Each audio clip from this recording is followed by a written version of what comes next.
not a quickie. Whenever someone does something horrible, there are always people ready to say that it was a false flag.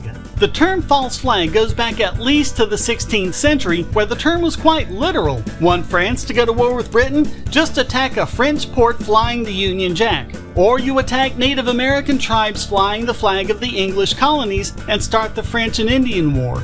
There are tons of examples of legitimate false flags. Prior to invading Poland, Germany invaded their own radio tower near the border and broadcast messages claiming to be Polish forces that had taken it. Soviet forces invaded Manila in 1939, pretending to be Finnish, starting the Winter War.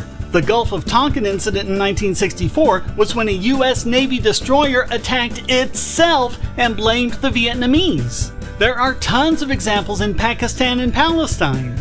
Even outside of war this happens. Someone who supports a political candidate pretends to be a KKK member or something supporting the opposition. But there are also a lot of cases such as mass shootings, political assassinations, and even the 9/11 attacks where people, completely without evidence, say it was a false flag used as a means of gaining sympathy or support or a pretext for war. So how can you sort it out?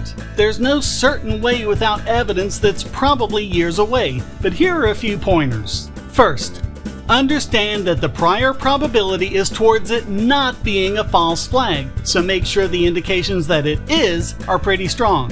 Which side really benefited from the attack? And who would benefit from it being a false flag? Whose motive makes the most sense? Is their version of the story stripped of all historical and even contemporary context? Is the call to action an emotional or fear-based response, or is it evidence-based? Is there a rush to judgment or some other reason why you just can't wait? Are the claims collectivized? Are they blaming not an individual, but a group or community or nation? How welcoming are they of independent investigation or inquiry? And how open to criticism are the ones claiming it to be a false flag? And, above all, just recognize when you're confused. Don't let them use buzzwords and talking points to cover that, because if you're ultimately confused, it means something you're being told is wrong.